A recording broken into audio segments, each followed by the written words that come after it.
Recording.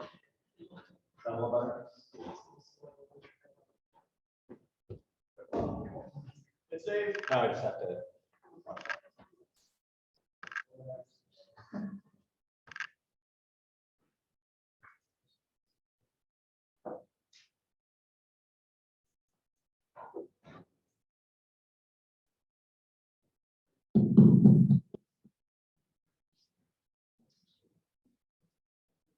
Colin, you're on your own. Grabbing a few. Ready to use this? Whichever one you work on. That one you please turn off. Yeah, that's what I'll forget. The other one you might also want to do it. Hello.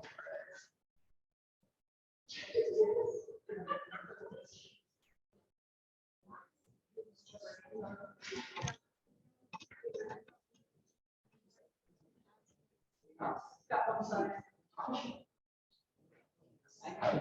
Okay. If we're speaking like this, can you hear okay, or would you rather we be mic'd? Mic?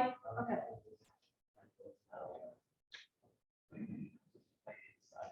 Geez, I hope this starts soon. Yeah, we got church. I got it set to start at 9:25. Miriam told me to start slow. The kids want to come up.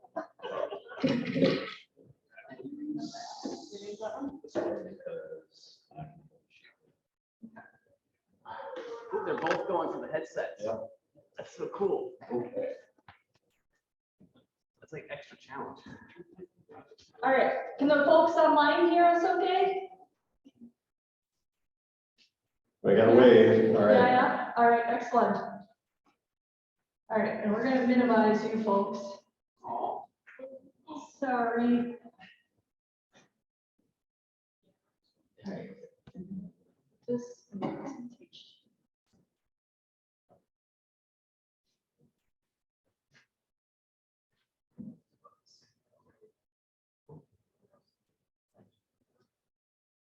Slideshow if you want, or. Oh, there we go. Yes, that's what I want. Okay, there we go.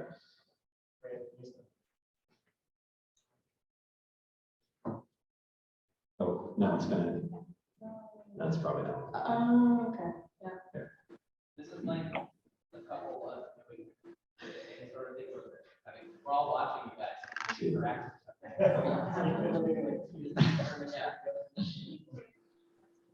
Yeah, Jen and I, and, we tried to add it together once, and do it twice, we've done it twice. Oh, there we go. Wallpaper. And I was, Okay.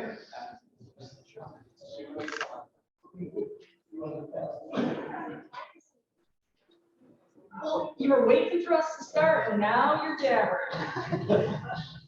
Are we started? We're All starting. right. You're starting. So just a little bit of history here. I'll try not to jabber too much. This small strip of land has been kind of controlled by like every ancient empire you could possibly think of. Babylonians, the Assyrians, the Romans, the Ottomans. Ottomans controlled what is now Israel and Palestine up until the end of World War. After that, it was kind of handed over to the British to figure out what to do with it. And so they created what is called the Palestinian Mandate. That was kind of a thing that was set to expire after a certain amount of time. They were tasked with finding a home for the Jewish people and then dividing that up. And so around 1947, they came up with a plan. Turned out that neither the Jews or the Palestinians really liked that plan, so they went to war. The Jews ended up winning, formed what is now Israel. And so you can see here, in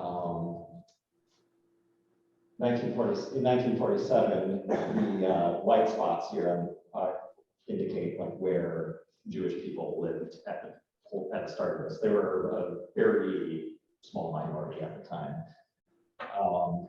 So after the second map here was kind of the plan that they had come up with that that they ended up not liking and going to war over. That there would be certain areas that were designated Palestinian lands, certain areas that would be designated for the Jewish people.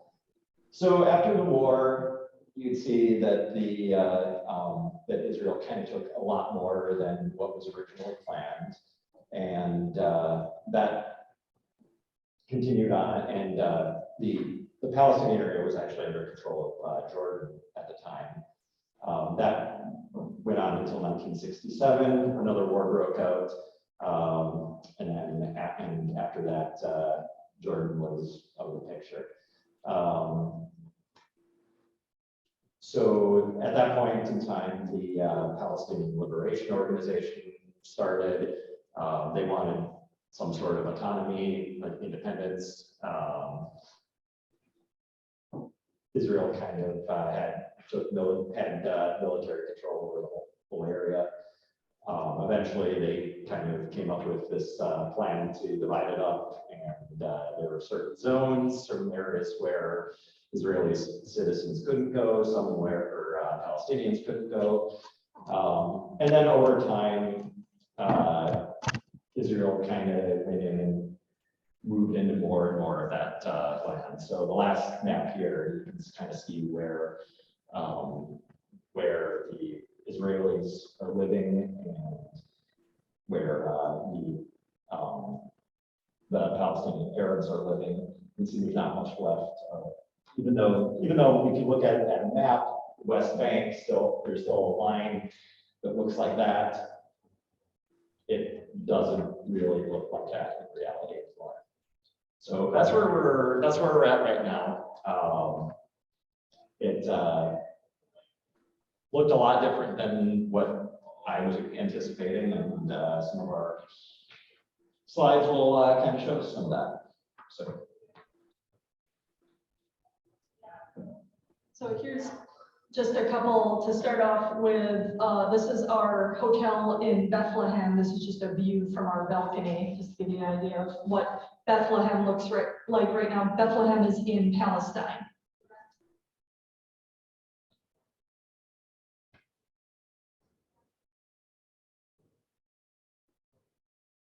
And this is on a street in Bethlehem.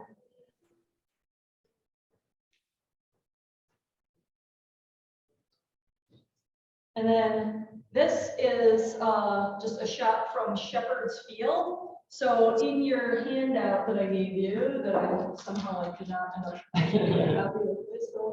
No, I don't know what it is. Thank you. I know there's more of them floating out there.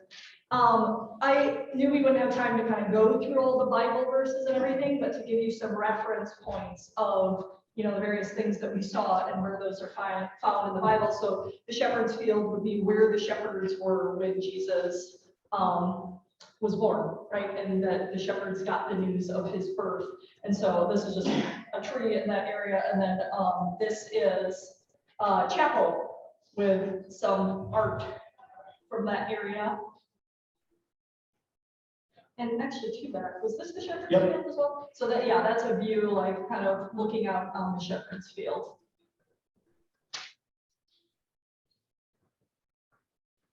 And then Colin's going to tell you a little bit about Ida refugee camp. Yeah, so one of the spots we visited right away was a Palestinian refugee camp.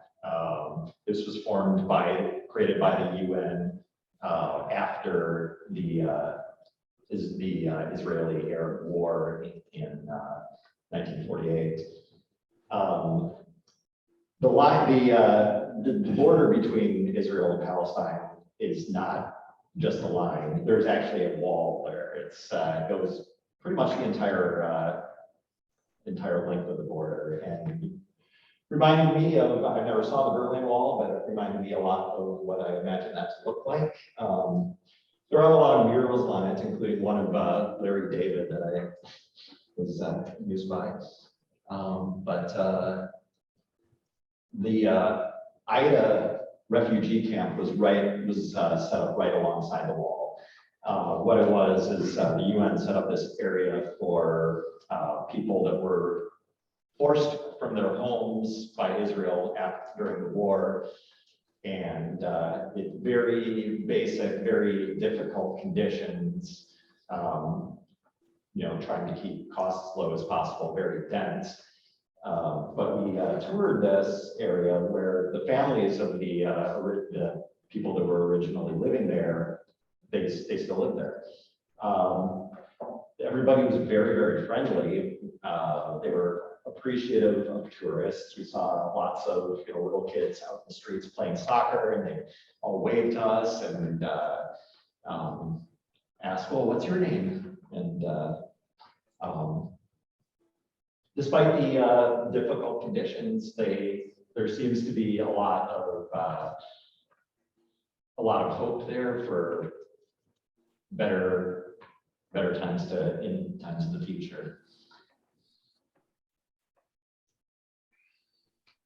All right, and then we're just going to stay on that. It's one of the places that we visited while we were at the refugee camp was this WIAM Center for Peace and Reconciliation. And, we kind of went to see the land, but for me, what was most impressive and most impactful was the people. And we heard from this gentleman, and I think a couple other people that we heard present, this gentleman that runs the WIAM Center. And unfortunately, I didn't get any pictures of him, so I was kind of just there listening. His name was Zugbi. And he talked about how, in Palestine, they view, we have the 4 Gospels. The 5th Gospel is the land of Israel and Palestine, and the 6th Gospel is the people. They consider themselves to be the living stones, kind of the Christians that still exist in the Holy Land and keep the story going. And something that I just found so impactful about him is he was a young man when his father died. He grew up in a family with 6 children. And I asked him, what made you start the center? Because it's not profitable. It's a small center. And let's see here. There's a couple pictures. This was a postcard that I sent Ella, and just a postcard that he made. You can pass everything around and we'll get it back to the end. But his goal, he learned from his mother that he shouldn't hold animosity towards the Israelis, despite kind of the oppression that they felt, the oppression that he experienced as a child. He had some bad experiences with Israeli soldiers. And right after that experience, his mother said, "Now remember, your father was friends with lots of Jewish folks." And that basically he wants to see reconciliation between the nations. And he also works within the community of Palestine. There's high rates of unemployment, as we said, with the refugee camps, difficult living conditions in a lot of places. And he works with domestic abuse. We talk about a patriarchal society here in America, but really Palestine is much more of a patriarchal society. Women still, don't work for the most part. Men are the primary breadwinners. And so, with high rates of unemployment, there tends to be a lot of problems fall out in the home. And so he tries to give kids a safe place to be where they can come and kind of have a youth center. He gives women training, they can sell goods. He tries to help men find jobs. He kind of does everything. And that was what was impressive, is he was just kind of a guy who was all over the place. And yet he was very present with us in our time there. And they made us a nice meal and just took time to speak with us. And then this Dar El Kalima University, this is another gentleman, Mitri Rahed. And I read his book, was one of the books that I read in preparation for going. And he's a Palestinian Christian. He is a pastor. And then he is also now the president of this university. So he was the pastor of a church you'll see a little bit later on, or we might not have a picture, but it was Bethlehem Lutheran Church was the first church that we attended. And that we did a service in Arabic, actually. So we got to just kind of participate in service there. But he has helped to start a school that is arts and culture related. And their vision is that we might have life and have it abundantly. And their mission is that they're educating the next generations of creative leaders in Palestine and the Middle East. Palestine has lost lots and lots of people. They have left the country because it is so hard to live there. And so he's trying to kind of keep, you know, their culture together, and he's trying to keep, you know, the education there and to get Palestinians back, because he doesn't think that, you know, they're going to probably make the progress they want to make to having, you know, some sort of solution between Israel and Palestine without some educated people on both sides. And then this is Christmas Church, or no, Church of the Nativity.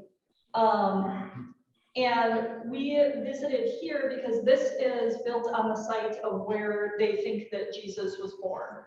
Now, all over Israel and Palestine, you kind of get this like, well, this is what we think, and this is based on archaeological evidence. And with some places, there could be a couple places, like where what the tomb was. There was two different suspected places of where that could be.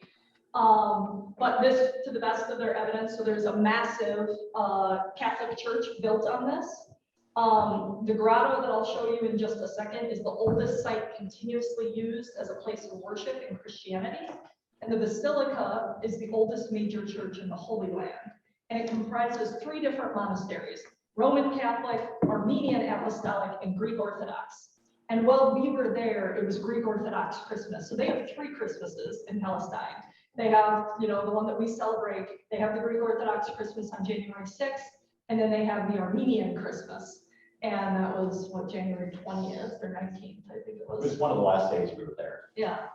So this is just to show you a little bit. So they were getting ready, the Greek Orthodox priests are there, they were getting ready for service, but still tourists are going through the place and, you know, looking at things while they're getting ready for service. And this is the entrance to the little area that we went down. I liked that picture because that's a picture of the Black Madonna, which is actually a Polish kind of icon. And here's us going down below. I'm going to kind of scoot through these a little bit faster. So we found that there are a lot of caves in this area, and the stable which Jesus was born, they believe was not actually like a structure built, but actually a cave. And that's where shepherds took their sheep when it got too hot. So it makes sense. And so this grotto is actually a cave underneath where this church was built.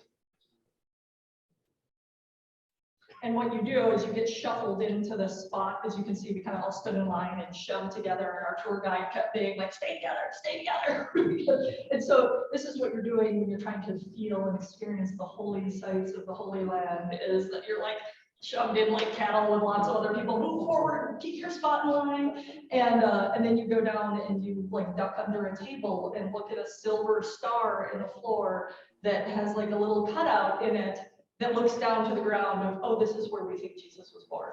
You're like, oh, okay. And then you get up and you go back out again.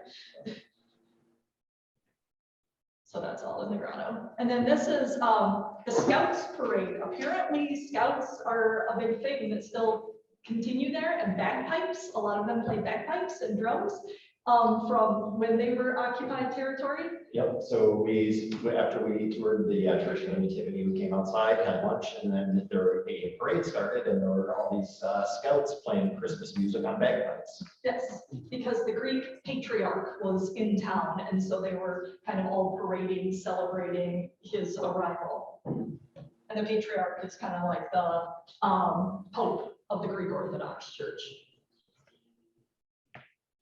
And this is St. George, and I'll also pass this little medallion around that I got.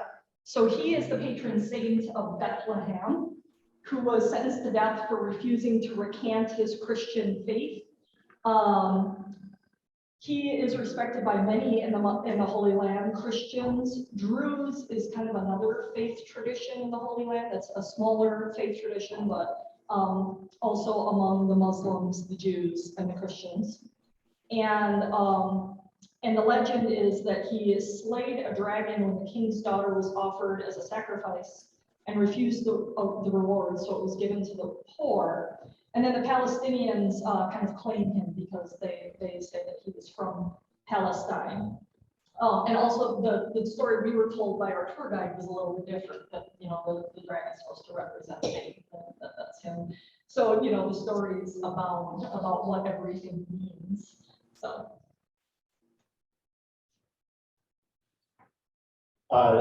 This was another site we visited while in Bethlehem. It's actually near the Dead Sea, but this is Qumran. It's a national park, and there are a number of caves, and this was actually where the Dead Sea Scrolls were found. There was a shepherd that had lost his sheep, and he suspected that they wandered into a cave.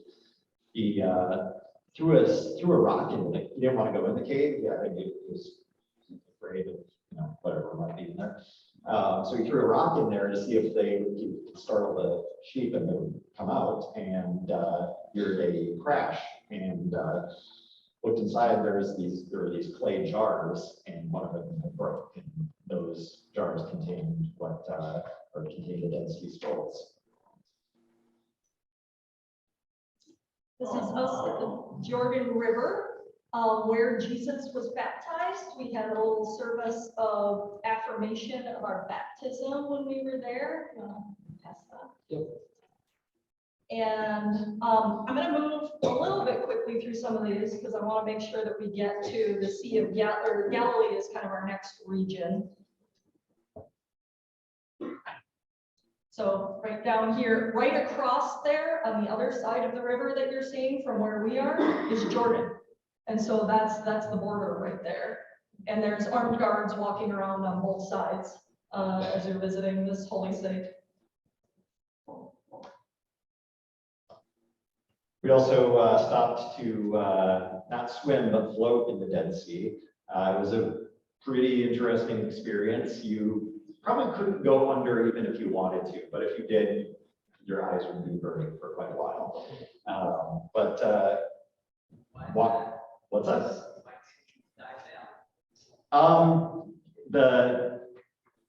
The amount of salt, I guess, is so great that it creates incredible buoyancy for you, and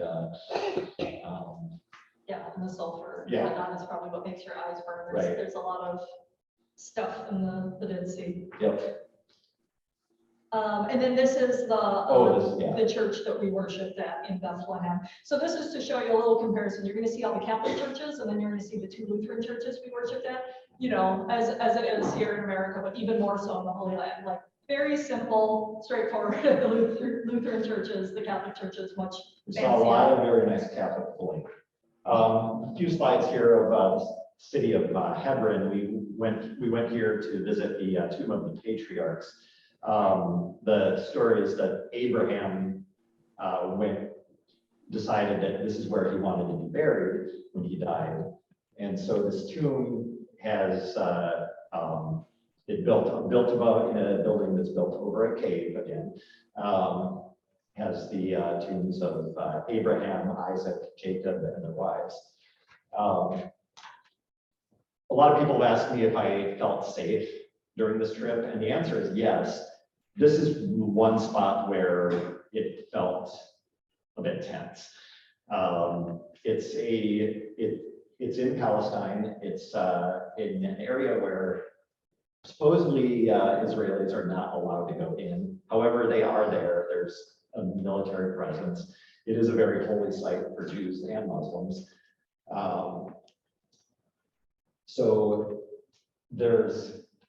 you got the sense that things could potentially explode at any moment.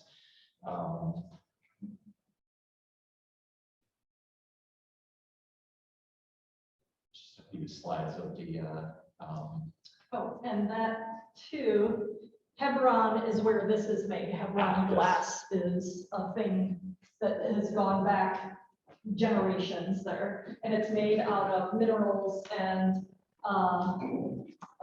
sand and water from the Dead Sea. Nowadays, it's also made out of recycled glass a lot of times, apparently. This is Elias Shakur, who I referenced in my last sermon a few weeks ago. He was the most inspirational person to me. He was a priest and later bishop of the Greek Melkite Church.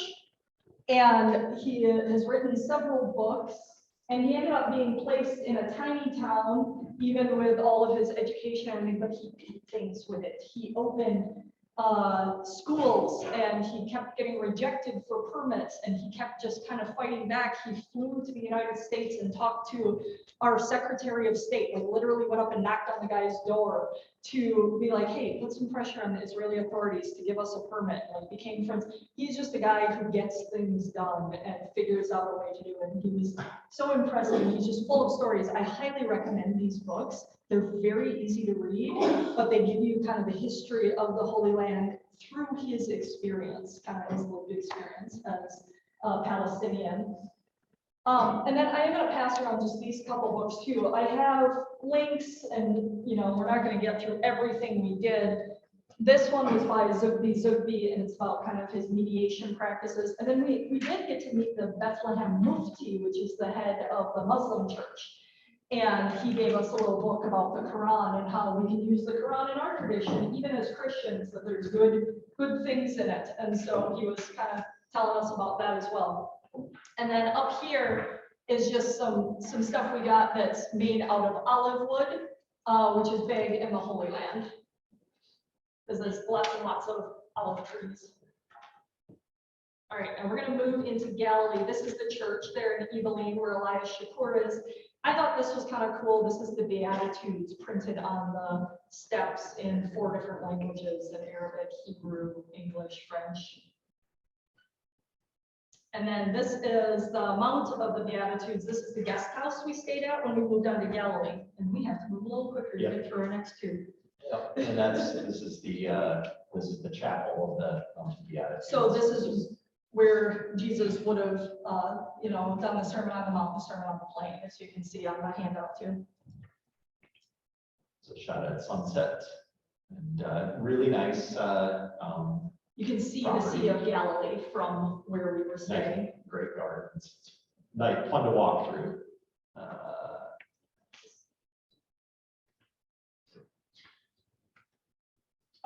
This is one site that we visited in the area. This is the Church of the Multiplication of the Loaves and Fishes. That's a mouthful. One thing we found is whenever Jesus did something cool, people built a church to commemorate it. And this is where what they built on to commemorate the multiplication of the loaves and fishes. And that I'm passing around is a mosaic that we saw in the tiles in several places. Oh yeah, and this one's just a fun one for me. I got a big kick out of the olives, the olive trees, the olive presses. Ella and I are both big fans of olives, and it's a big thing there. You get served big bowls of olives everywhere you go, and olives were significant. So they are known as, you extend the olive branch for peace, because they are a tree that gives and gives and asks for very little in return. So they can live up to 3,000 years old. They live in terrible soil, and you don't really have to do much to care for them. When they press the oil, they would get 3 pressings out of it. And so the first pressing is kind of your highest quality, like our extra virgin olive oil. And then the second, your virgin olive oil. And then the third is, kind of the oil that you burn for lamps and stuff. And olive oil was very valuable back, in Jesus' time. And so this is just an olive press here. And that's our tour guide, Johnny. He was pretty great, Palestinian. And then this is an olive tree.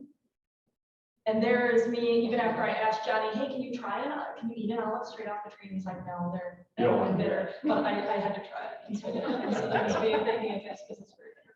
Tastes like an underripe berry. Very underripe berry. And here is they call this the Jesus boat. This was a boat that they found in the Sea of Galilee. No evidence that Jesus actually. Yes. But he could have. There's a lot of he could have. Yeah. And it was from the time of Jesus at any rate. Yeah. Then, do you want to talk about that? And so we, while we were out there, we went on a boat ride on the Sea of Galilee. This is one of the other boats. And then there's a shot from the boat ride we were on. It was neat. It was very tourist oriented. They played the national anthem for us at the start of the boat ride. They played a lot of kind of cheesy Christian music, but it was still a neat experience to be on the water. And then kind of in addition to the people we met, my second favorite part was when we paused and we did devotion and reflection. And we did that several times. Different students got to lead devotion at various sites. There were 48 of us in all that went on this trip. And then this is Professor Troft-Rubin, and then he would lead worship in a couple places, and we would take communion. And so this is from the Church of the Primacy of St. Peter at Tapka, and that is on the Sea of Galilee. And this church in particular was where Jesus spoke to Peter and asked, "Do you love me?" And when Peter responded affirmatively, Jesus said, "Feed my sheep." So I thought that you all might be interested in this church that we got to see, and you can go through a little bit more to. So there's the church there. Again, a church that was built at a site to commemorate cool stuff Jesus did. It's a holy ground. We're there. Later that day, we visited Capernaum. This here is a lot of archaeological sites here. This is actually what is believed to be Simon Peter's house, the remains of it. They built a church on top of that. It's on stilts. So you can't get a great view of it, but it's still there. This was a 4th century synagogue in Capernaum that the ruins are actually in pretty good shape still. But walk through that. And then afterwards, a lot of people have asked us what kind of food that we have. This is the appetizer that we're typically served before every meal. You get a spread of toppings that go on top of a pita. This eggplant stuff right up front is always my favorite. And then we had St. Peter's fish. It was a pan-fried fish that's served whole, and you just eat the whole thing. I didn't eat the fins or the bones, but you could, maybe not the bones. So this is the so last week, Pastor Matt's sermon last week was really cool for me about the Transfiguration, just because I had so recently been there. This is the Church of the Transfiguration, built on top of Mount Tabor, which is believed to be the site of the Transfiguration. This church had inside, there were also, unfortunately, I didn't get any pictures of it. They also had a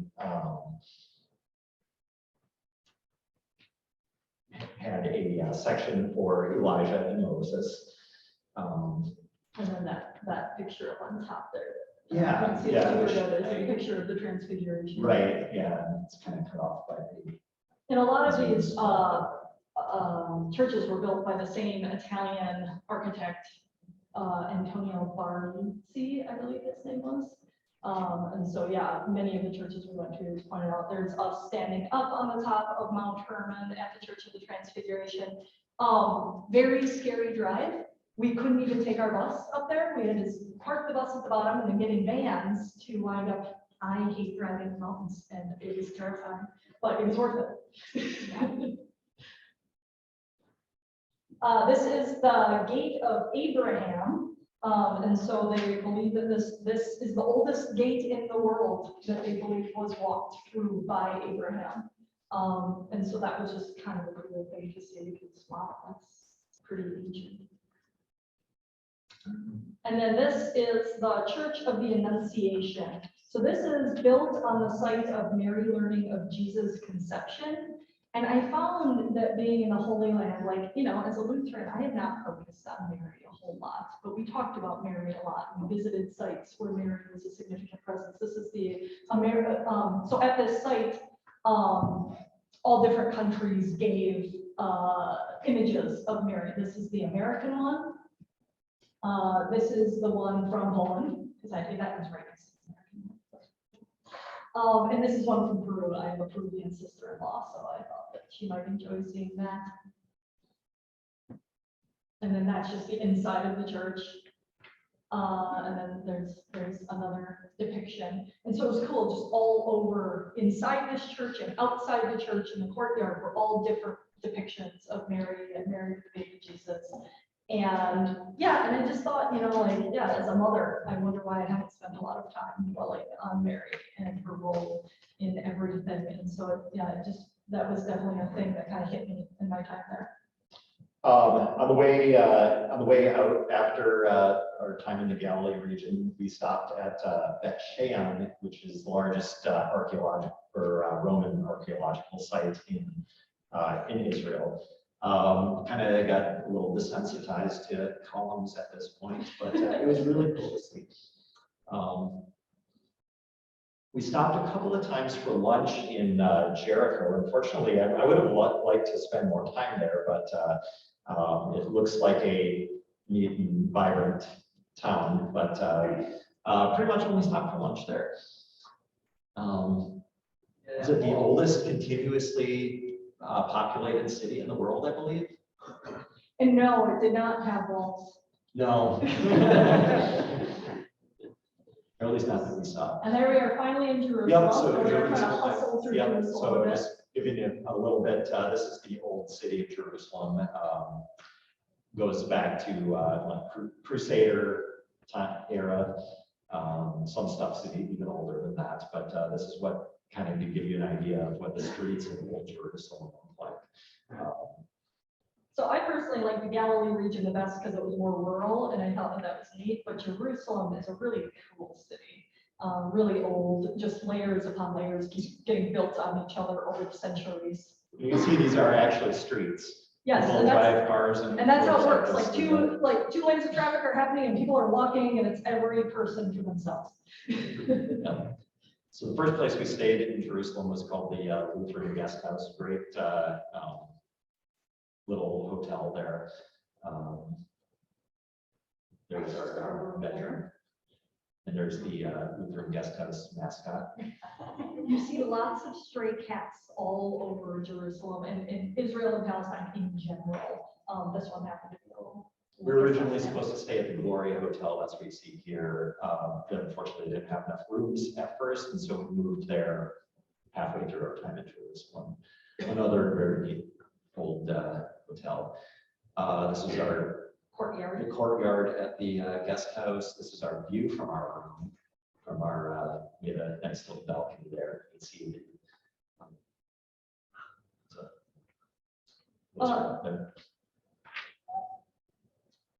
This? Are you asking about what this is? The dome on the gold thing, that is the dome on the rock. That is a mosque that is built on the Temple Mount, which is the site of the second Jewish temple. So it's the third holiest site for Muslims, and they're kind of currently the ones in control of it. It's the holiest site for Jews and for Christians. And that's your room. This is Our room is the view overlooking from that. our room, yes. Yeah, that we got to just overlook the temple. Yep. Pretty cool. This is the western wall. This was basically a retaining wall for the Temple Mount that was built by King Herod, first century. Or at least the bottom, the bigger bricks at the bottom of it were. And so it's the closest that Jews are able to get to the Temple Mount, and so it's like the holiest place likely to go and pray. So Jewish people will go down to the wall, walk up to the wall, and pray, and then walk away. We actually spent, there's a group of young men praying here. We actually went to the wall for the start of Shabbat, and there's separate men's and women's side. You went to the men's side and you said, Women's. sorry, you went to the women's side, which apparently was very serious. The men's side, not so much. It was a big party. I'm imagining like a courtyard that's packed full of Orthodox Jews with their awesome hats. And they have these big cylindrical furry hats. It was really cool. But they're all just singing and dancing and drumming on these tables. It was a really, really neat sight. And the women were quietly praying and looking very somber. And the women's side is also like a third the size of the men's side. This is the Via Dolorosa, which is the Stations of the Cross. So you can actually walk through Jerusalem and experience the Stations of the Cross. And kind of what stuck out for me with this was Professor Crawford talked about, it's noisy, there's commerce going on, like there are people pushing you out of the way, they don't really care that you're here. And this is exactly what it would have been like when Jesus was coming through the cross. People didn't care maybe who he was and what was going on. He was just a guy going to be executed. And so, well, how long is it? Not very. I would say maybe like, I don't know, 4 city blocks. You can walk through all of Old Town of Jerusalem in 15 minutes. Like you can walk across the entire Old Town area. If there were no people. Yeah. It took me a while to before it hit me. This isn't just commemorating. These are like the actual spots where the stations, where these things happened. This is the Church of the Holy Sepulchre. There was construction going on in a lot of it, and cats running around as Inside the church. Yep, The massive church. as is often the case in Jerusalem. So this was the tomb of Jesus. It was a monument built on the location that was believed to be the tomb, another cave. We could actually go inside it. It was very small. This was the entrance to it here. We were ushered in very, very quickly. We did go in and out in a minute or less. And then also within the Church of the Holy Sepulchre is the location believed to be Golgotha or Golgotha, however you want to say it. This is the area around that. That's the spot believed to be the spot of the crucifixion.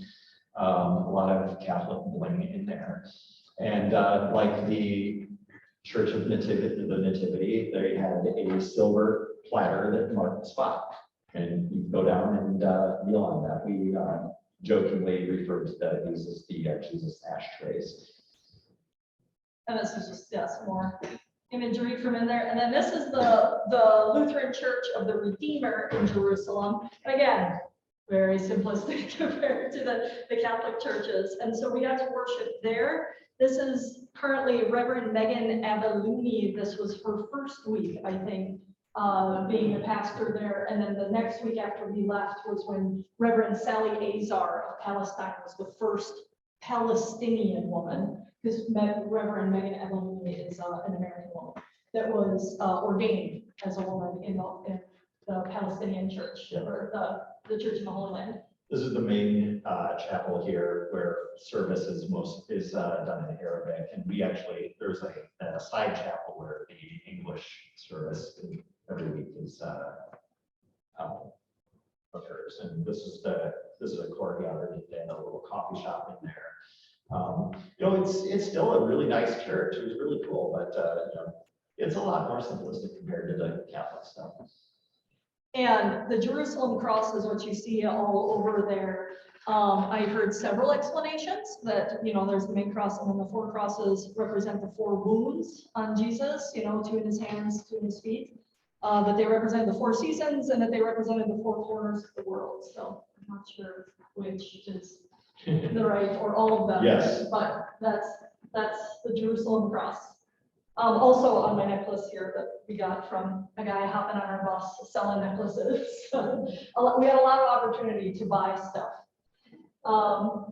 This is the Church of St. Peter of Gallicantu, which would be, sorry, now I lost that. Hopefully that was, which was where Jesus was held, I know, before his trial. And this site was actually also the Palace of Caiaphas. But this was, it also marks the site, and then this church was kind of commemorating the spot where Peter denied Jesus. And it also had the best gift shop that we found. This is the door to the church. And then this was actually the dungeon in which Jesus was held.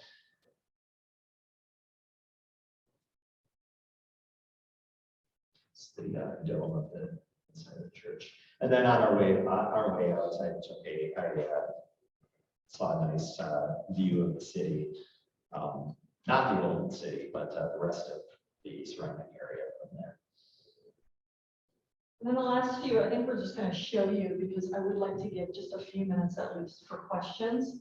This is the Garden of Gethsemane. So you're seeing olive trees, and this is outside of, let's see, what was the name of the church?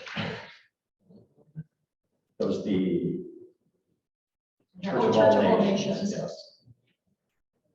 And so that's, again, in the garden. There are literally olive trees in this garden that are 2,000 years old that would have witnessed the kind of agony of Jesus praying before his death. That again, that was one of the most profound things to me, because those are about the only living things that exist that would have existed at the time of Jesus. And then this is the Church of All Nations. Again, built by this Barluzzi. This one he made much darker. So that's the darkest church we went into, because that was the time they activated. This was that mosque that we were speaking of on top of the Dome of the Rock. And on our last day, we kind of had a free day, and so instead of eating the group meals that were provided, we got to go out on our own. This was our lamb saffron dish that we had at the Armenian Tavern in Jerusalem. Also, one of my favorite meals on the trip. So here's a few shots of some sites walking along the ramparts wall. Or the ramparts walk. So you actually got to go on the wall of the old city and walk around the outside. We saw there were a lot of rooftop soccer fields with kids playing out there, and that was pretty neat. But we walked about halfway around the city. There's a gap, and you can get back on, but we only did half. And then there's one of the cats that followed us along for a while. This was the cemetery that we saw near the end of that, and there's the group of us that walked, except the picture taker here, and then there's us. All right, some questions. Any questions or comments? Yeah, Bonnie. What religion are the Palestinians, or is there a mix? So primarily Palestinians are Muslim, but there is a group of Christians. So in Bethlehem, it's about 20% Christian, and throughout Israel and Palestine, it's 2 to 3%. So Christians are a very small minority in the Holy Land, but they talk about their significant impact. They build the hospitals often, they build the educational institutions, and they have worked a lot for, uniting for peace between the fighting factions. And this is why it's significant to Mitri Rahed that I had talked about, for why they can't just keep losing all of the Christians on the Holy Land. Or soon, he talks about how it would be like visiting Disneyland to go to the Holy Land, where it's just a theme park, and there's no longer like the living presence of Christians in the Holy Land. Yeah, I would say that Bethlehem actually felt a lot more than 20% Christian. And you still see churches throughout Palestine, but it's And the rest of the territory, it's a smaller percentage for sure.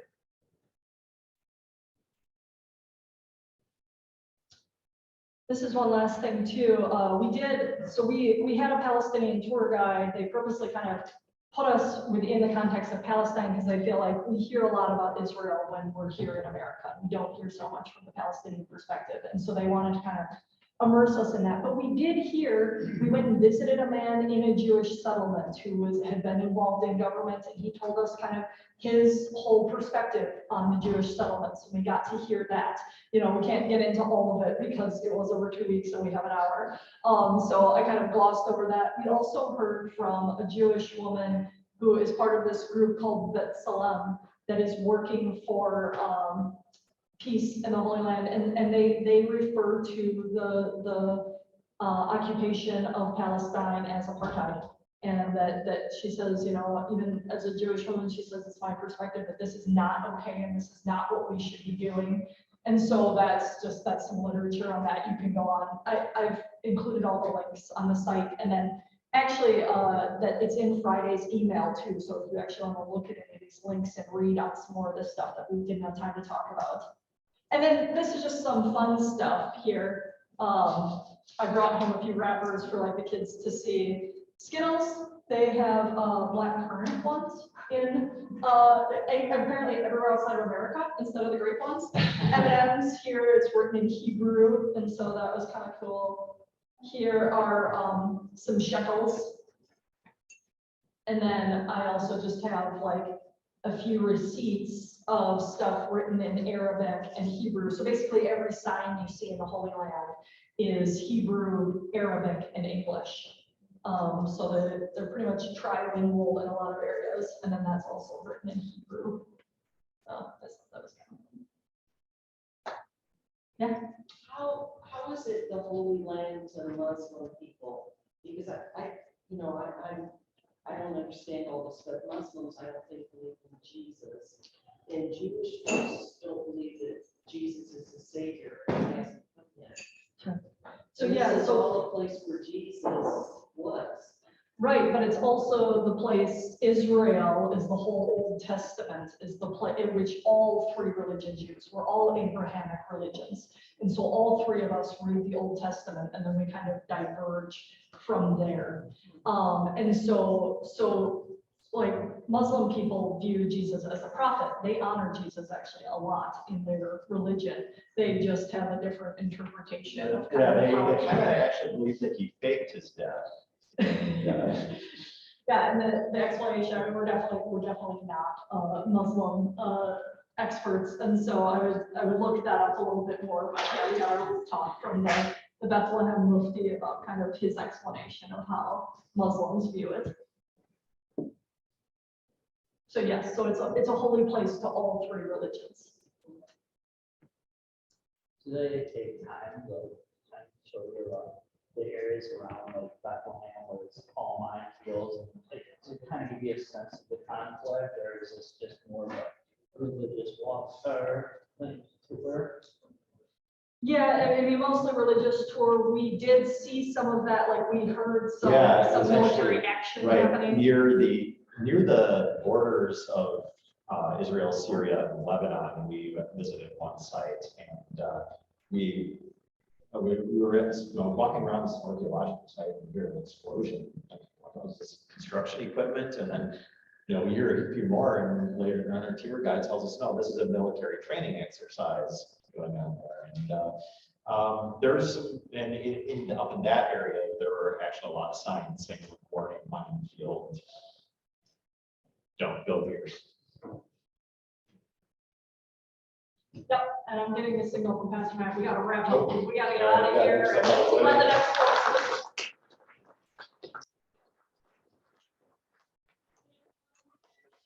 Pass up stuff or bring it back up here and I'll pack it back up. And I'm happy to answer questions any other time too, because I know this is quick.